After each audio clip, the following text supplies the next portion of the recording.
Saudara-saudara yang dikasihi Tuhan, selamat berjumpa kembali di kanal Forum 195 di episode ke-53, yang mana kita kembali meneruskan tentang adanya sebuah agama yang sangat aneh, yang bila kita perhatikan, sebenarnya lah agama ini tidak bisa kita katakan sebagai sebuah agama. Mengapa seperti itu?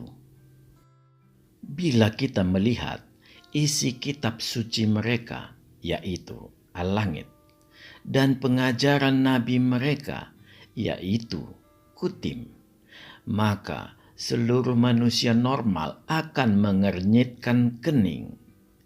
Mengernyitkan kening bukan karena di dalamnya ada pengajaran kebaikan yang sulit dicapai manusia.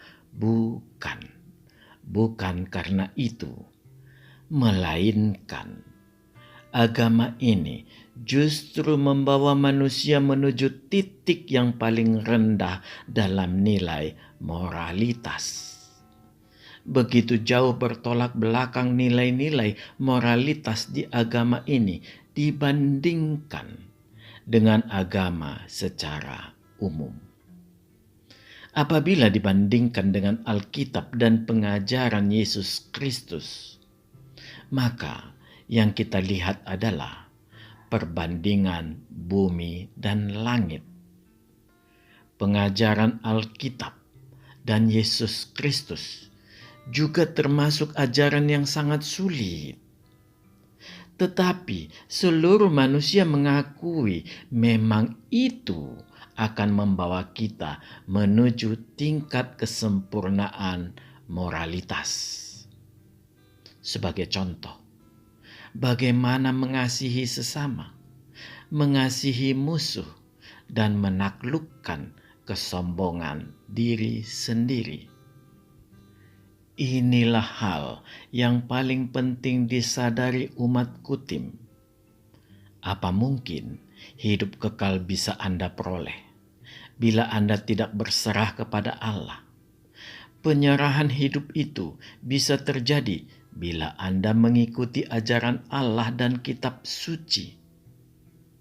Semua itu memerlukan satu hal, yaitu Anda memiliki Allah yang Anda kenal.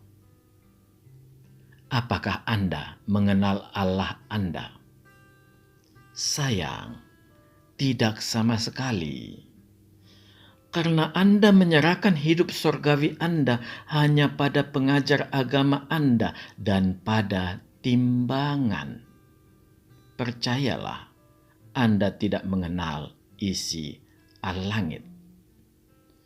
Saudara-saudara yang terkasih, bagi umat jimat, Anda sudah harus benar-benar mau membuka kitab suci Anda. Cari tahu arti yang dikatakan di dalamnya. Jangan Anda mengikuti ucapan umat Kutim yang ingin Anda tetap di dalam kesesatan. Mereka akhir-akhir ini dengan gagahnya berusaha memutar balik kalimat ini dengan mengatakan agar kalangan Kristen mau melihat dan membaca Alkitab. Itu kelicikan yang luar biasa. Dan Anda keliru besar bila Anda mengira bahwa kalimat itu ditujukan buat umat Kristen.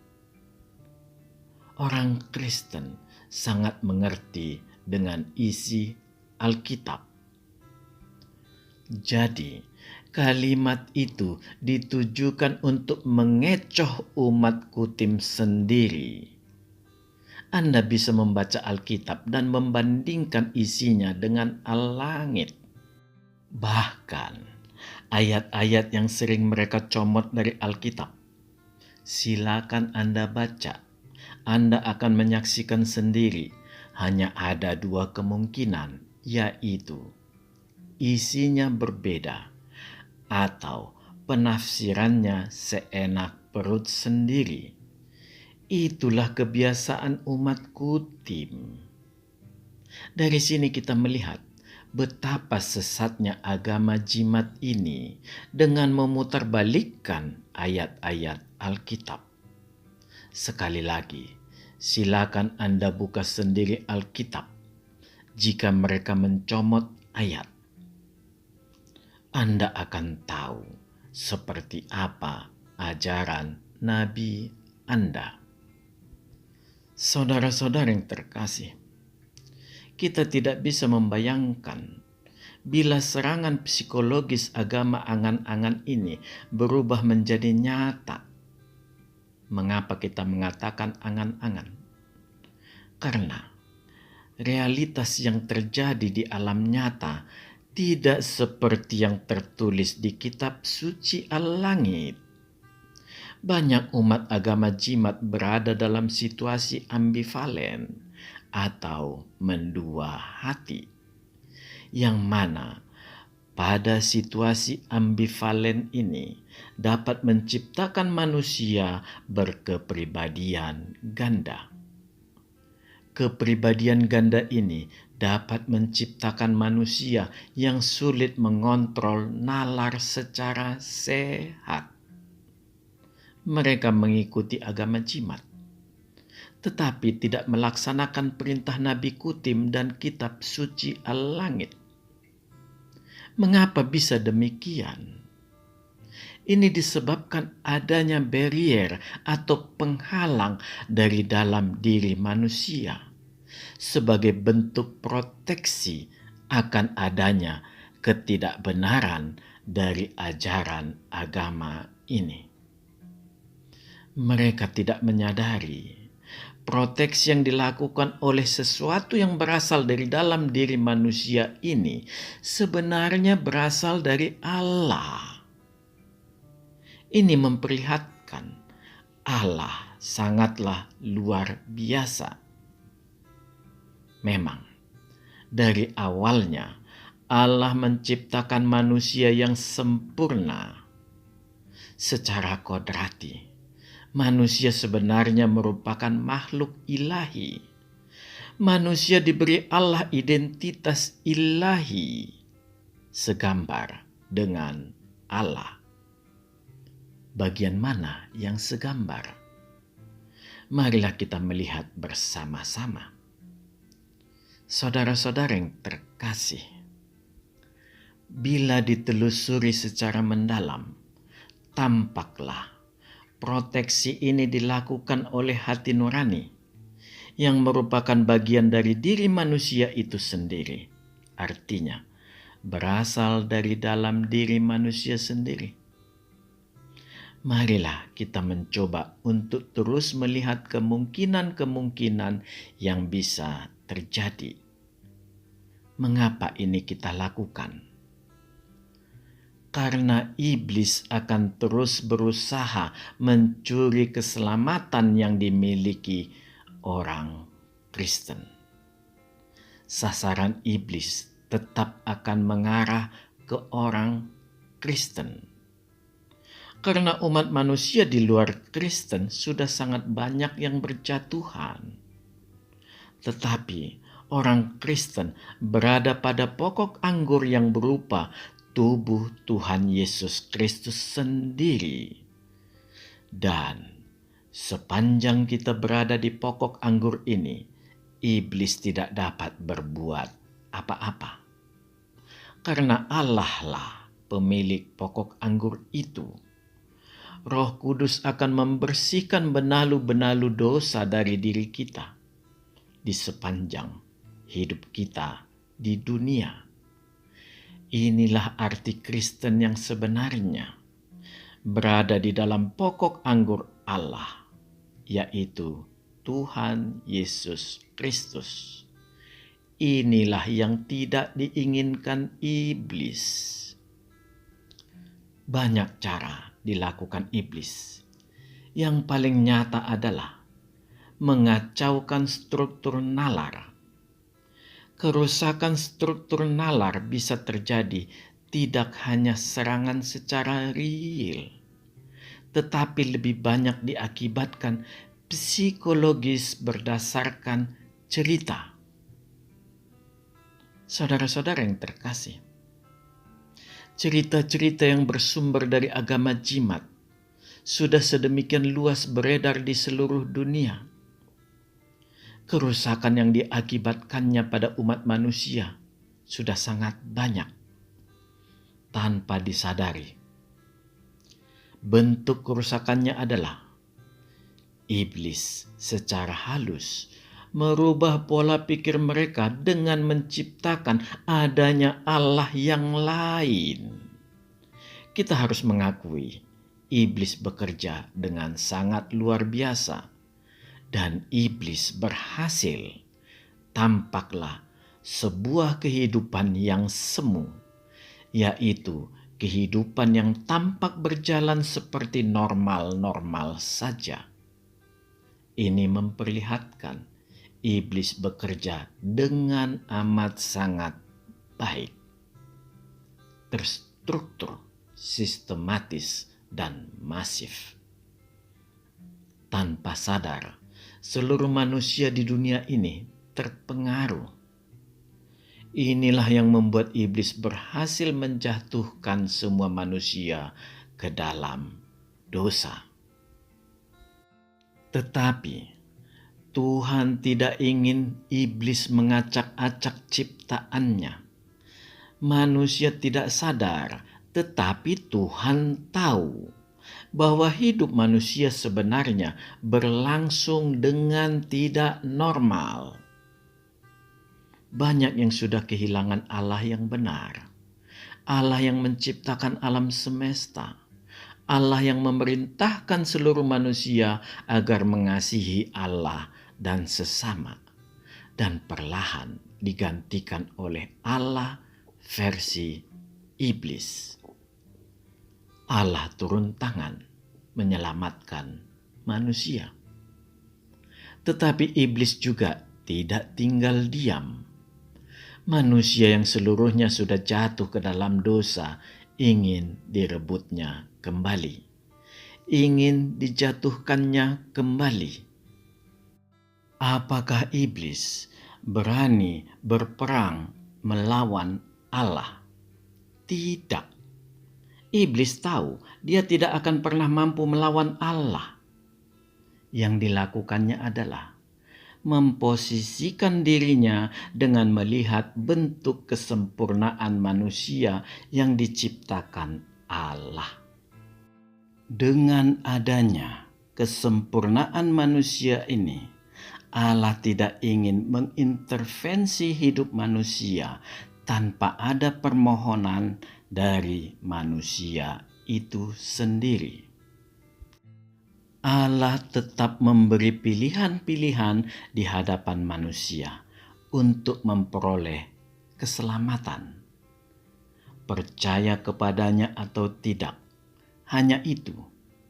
Iblis memainkan peranannya dengan sangat baik di dalam pilihan manusia ini. Saudara-saudara yang terkasih, bagi orang Kristen, inilah ancaman dari iblis yang berperan sebagai pencuri keselamatan. Tetaplah teguh dan menempel erat di pokok anggur itu. Bagi manusia yang telah dipengaruhi iblis ini, kita hanya bisa mengabarkan Injil dan perlahan membuka cakrawala berpikirnya. Apakah bisa berhasil? Berhasil atau tidak, Tuhan yang menetapkan. Kita hanya diminta Allah untuk mengabarkan Injil, kabar keselamatan, kabar baik. Mengapa dikatakan baik? Karena Allah meminta agar seluruh manusia di muka bumi ini untuk mengasihi Allah dan mengasihi sesama. Itulah kuncinya. Inilah puncak ajaran Kristus yang dipersaksikan oleh Alkitab, yaitu kasih. Kita harus mengenal Allah baru bisa mengasihi sesama. Mengapa demikian? Iya, Hanya Allah yang memiliki kasihlah yang bisa memberi contoh bagaimana mengasihi. Puji Tuhan, Allah justru menunjukkan bahwa Dia adalah kasih itu sendiri. Bisakah Anda semua membayangkan apabila semua umat manusia di dunia ini saling mengasihi? Saudara-saudara yang terkasih, bila kita mengamati secara mendalam, agama Jimat sangat jauh dari kedua ajaran ini. Mengapa? Karena mereka memiliki Allah yang tidak mereka kenal.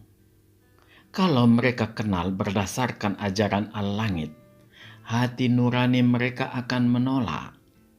Karena di sana sangat jauh dari nalar tentang Allah dan pengertian kasih yang sejati, yaitu kasih yang diajarkan oleh Allah yang benar. Disinilah ambivalen umat agama Jimat. Mereka dalam posisi kebingungan dan akan tetap seperti itu di sepanjang hidupnya. Mereka mencari jalan yang lurus. Sebagian mencari dengan tulus, dan mereka menemukan kasih Yesus Kristus. Sebagian lagi tidak mau mengikuti hati nuraninya. Dan memang mereka ini sudah ditentukan untuk binasa. Berdasarkan inilah, kita harus menunjukkan kepada umat agama Jimat adanya keajaiban di dalam diri setiap manusia. Itulah pelita hati yang ajaib, pelita Tuhan yang melindungi manusia dari dosa sejak awal sekali manusia diciptakan.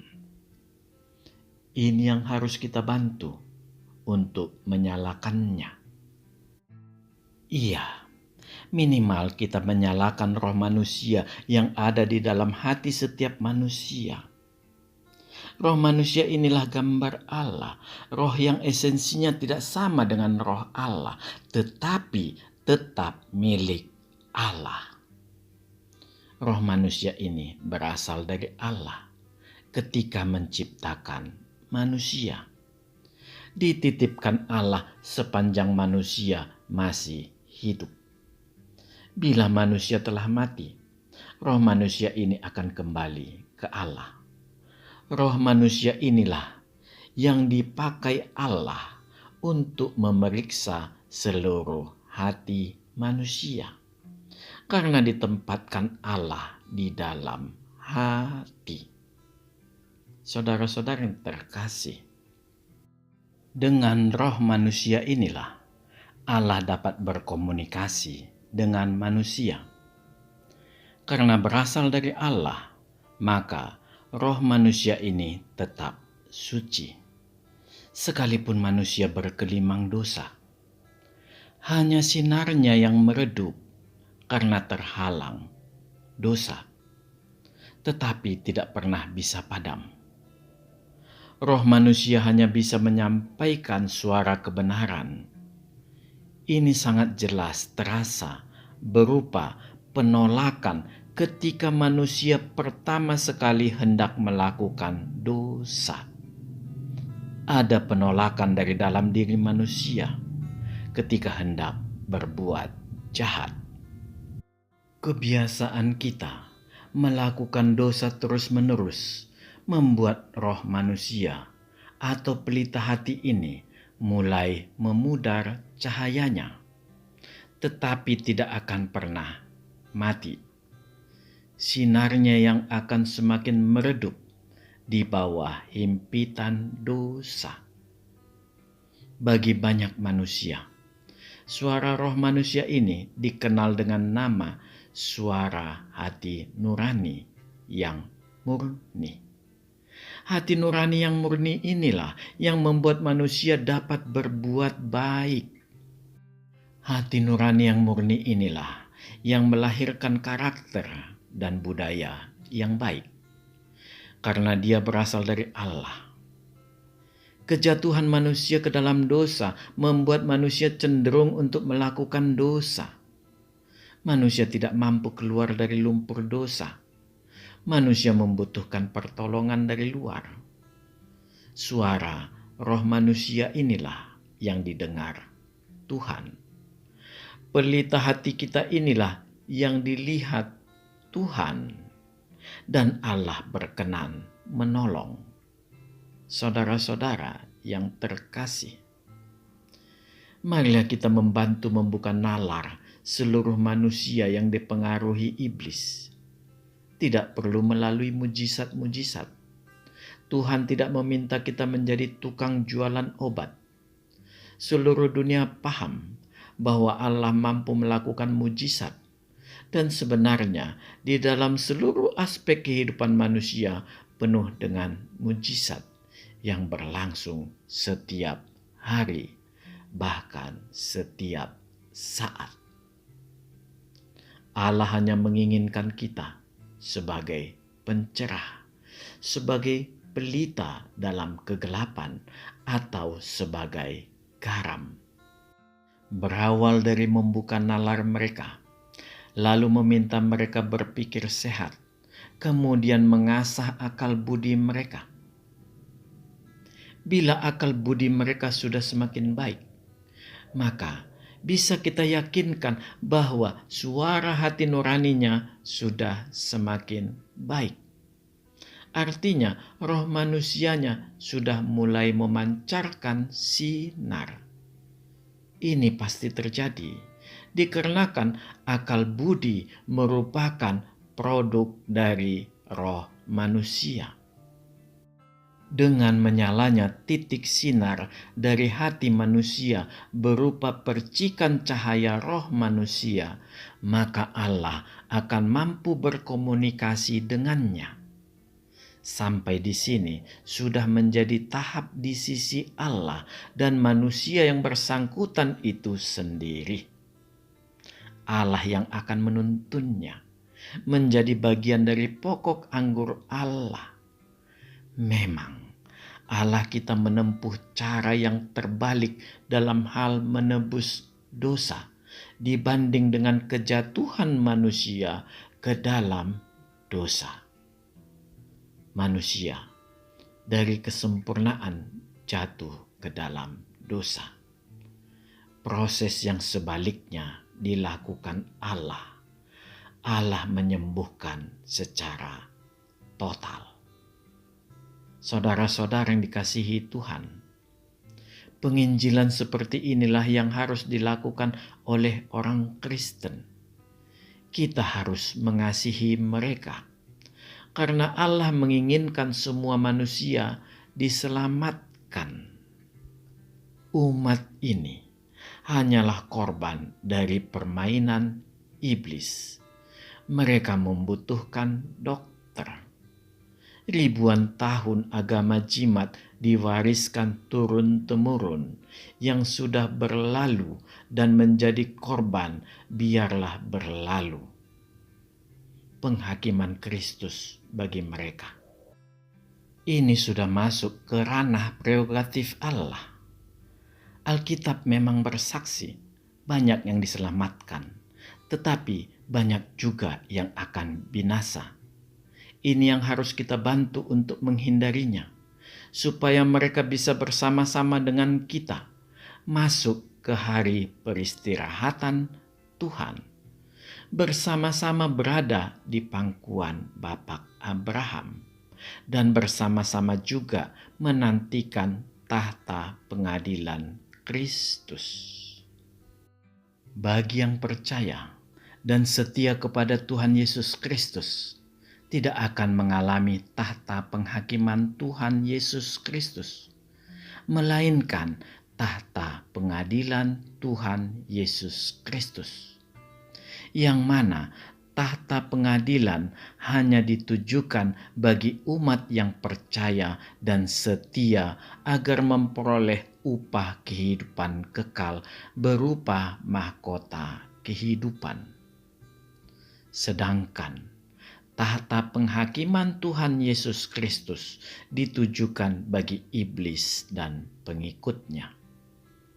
Bagi umat agama jimat, bukankah Al-Langit mengatakan bahwa Yesus Kristuslah hakim bagi semua manusia kelak, takutlah padanya. Tinggalkan agama jimat. Carilah Dia, kenalilah Dia, karena Dialah jalan yang lurus itu. Dia akan menyatakan dirinya kepadamu kalau engkau mencari Dia, karena Dia ingin engkau selamat, karena Dia mengasihimu. Amin. Tuhan memberkati kita semua. Marilah kita masuk ke saat teduh sejenak.